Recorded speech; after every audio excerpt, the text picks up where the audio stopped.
fanaanka FJ Xabiib waa fanaan inta badan Soomaalidu aad u garanayso ayaa gabi ahaanba waxa uu shaaciyay inuu fankii joojiyay. Haddaba maxay tahay qisada ka dambeeyay FJ Xabiib oo Soomaalidu inta badan aad u garanayso inuu gabi ahaanba shaaciyay inuu fankii ka fariistay?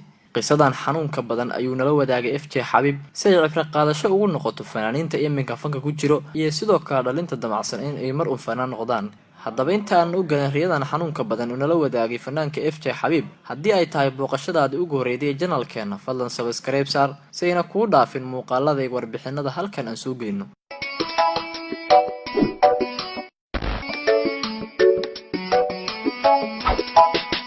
fanaanka FJ Xabiib ayaa gabi ahaanba waxa uu shaaciyay inuu fankii ka baxay, waxa uuna sidoo kale raaciyay inuu ku biiray majmaca tabliiq. haddaba fanaanka FJ Xabiib oo Soomaalidu inta badan aad u garanaysa ayaa waxaanu la sameeynaa xiriir si aan uga wareysano qisada ka dambeysay inuu gabi ahaanba fanka joojiyo. FJ Xabiib ayaa naga codsaday inaan codkiisa bulshada la wadaagin, balse waxa uu sidoo kale noo raaciyay qisadeeda bulshada la wadaaga si ay cibra qaadasho ugu noqoto fanaaniinta iminka fanka ku jiro iyo sidoo kale kuwa doonaya inay mar un fanaan noqdaan. qisadan xanuunka badan ayaa waxa ay ka bilaabanaysaa sidan. FJ Xabiib ayaa waxa uu sheegay inuu ku tala jiro duubista hees cusub taasoo ugu talagalay 2020ka. waxa uuna inoo sheegay inta badan heesaha uu qaado inuu isagu ka fikiro muuqaaladooda qaabka ay noqonayaan, maadaama aan jeclaan jiray buu yiri inaan viewers badan ka helo heesahiga. haddaba FJ Xabiib ayaa waxa uu yiri, anigu inta badan waxaan waqtigay ku qaadan jiray sidii aan u raadin lahaa hees cusub. haddii aan hees helana waxaan u raadin lahaa sidaan heestaas kaga dhigi lahaa mid qarxda oo ay dad badan daawadaan. sidaan wada ogsoonahay fanaaniintu haddii ay hees qaadaan waxa ay ku daraan sidoo kale in ay iska soo duubaan muuqaal. haddaba FJ Xabiib ayaa waxa uu ku jira diyaarinta muuqaalkan, waxa uuna sheegay inuu qorayay maalinba maalinta ka dambeeydo sida uu noqon lahaa muuqaalkan. haddaba waxaa dhacday in habeenada kamid ah waliba xilli dambe oo ay saacadu ahayd 6 saac habeenimo inaan ku gaaray internetka. waxaana markaan internetka iska sii xilaya ku soo dhacday qayb kamid ah kilibka heesta oo aan ka fikirayay inaan ku duubo meel uu magaceeda noogu sheegay inay beer ahayd. haddaba anigoo sidaa ku fikirayay ayaan qoray, waxaan ku qoray mobilkayga noodkiisa si aan u diyaariyo oo aan meeshaas u tago biri una soo qiimeeyo. maxaa yeelay haddii aan seexdo waxaa laga yaabaa inaan kala ilaabo. qorshaha ayaan ku darsaday waana qortay.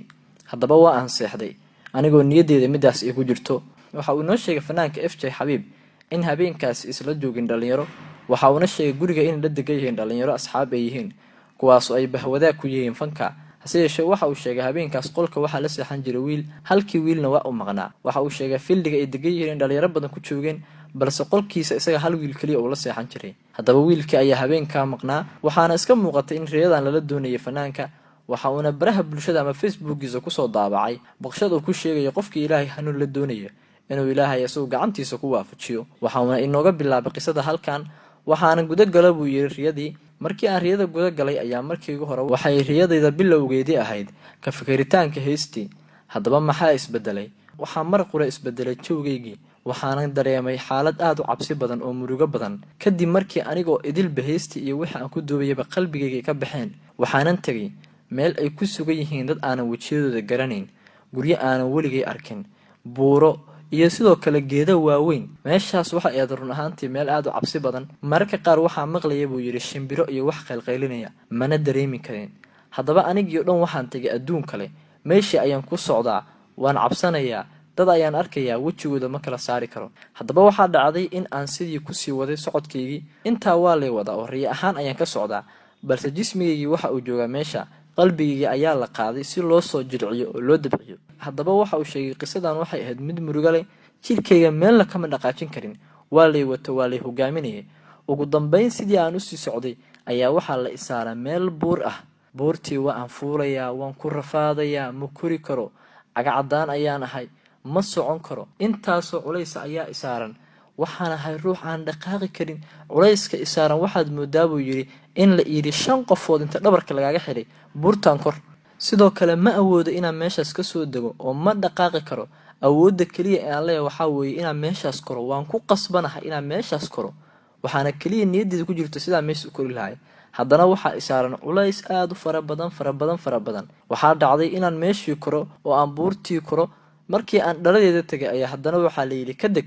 ka digitaankaas waa ii fududeed oo waxaan uga soo degay si tartiib ah. ugu dambeyn waxaa la ii keenay sidaan u soo socday meel ay taagan yihiin niman dhaadheer oo murqo waaweyn leh, kuwaas xoogooda markii aad fiirido aad is leedahay kuwaani adduunkaba intii aan joogo kuma aana arkin waana yaabanaa riyadan waxa ay tahay xitaa ma awoodin dhaqdhaqaaq kale inaan sameeyo keliya waxaas la ifaraya ayaan sameynayay waxa uu sheegay inay nimankii ay taagnaayeen meel waxa ayna ku hareereysanaayeen meesha aan taagnaa anigu meesha dhaxda ah ayaan soo istaagay kadib waxaa la yiri korkaaga fiiri markii aan kor fiiriyay waxaan ku arkay buu yiri xarig soo laalaado waxaa la yiri qoorta ayaad gashanaysaa dabadeed markii qoorta lagu geliyo ayaa halkaas madaxa ah laga surayaa waxa aadna ku qasban tahay kursiga lagu dhigay kursigaas waa laga bixinayaa waxa igu yiraahdeen buu yiri maanta waa maalintaadii kugu dambeeyay adduunka halkaan ayaa lagu gelinayaa wayna ka idlaatay nolosha ee isdhiib ee meeshaan tag anigii waxba ma awoodo waxaan ku qasbanahay buu yiri inaan kursigii meesha yaalay koro dabadeed waxa uu yiri qoorta ayaa waxa la ii geliyay xarigii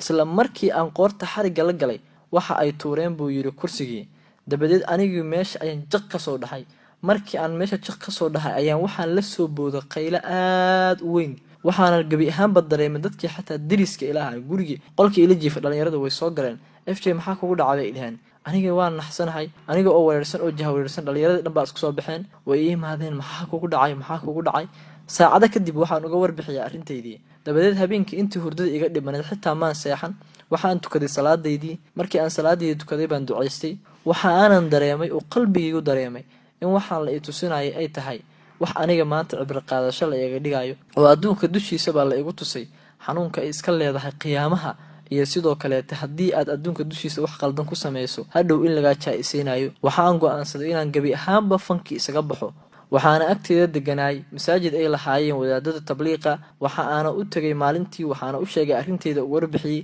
dabadeed waxa ay yiraahdeen anagu diyaar ayaan kuula nahay waan ku nasiixaynaa walaalo inagana raac oo sidoo kale xaqan iyo diinta aan faafiheen nala faafi hadda waxa aan go'aansaday buu yiri inaan majmacaas ku biiro inta nolosheeda ka dhimanay aan ku tala galo sidii aan diinta u faafi lahay oo aan u garab istaagi lahay diinta iyo xaq Ilaahay waxa uu sheegay gabi ahaanba dadkii Soomaaliyeed heesiisa dhageysan jiray inay iska dileed galayaan waxa uu sheegay inta user ee YouTube-ka uu ka leeyahay isagoo heesiisa soo gelin jiray inuu ka saaray waxa uu ka codsaday dadka Soomaaliyeed heesiisa qaatay inay iyaguna ka bixiyaan YouTube-da sidoo kale waxa uu sheegay in dadka Soomaaliyeed aysan dhageysan heesiisa ayna Ilaahay dartiisa ka dhaafaan maadaama isaguba fanka Ilaahay dartiis uu isaga dhaafay sidoo kale FJ Xabiib waxa uu sheegay inuu baraha bulshada ka faafin doono dacwadda islaamka waxa uu sheegay inuu dadka uga nasiixayn doono xumaanta una fari doono wanaaga waxa uu fariintan soo dhigay bartiisa Facebook isagoo ku cadeynayo inuu fanki gabi ahaanba ka baxay waxa uu sheegayaa sababihii ka dambeysay isagoo soo dhigay warqadan dheer uga hadlaya toobadiisa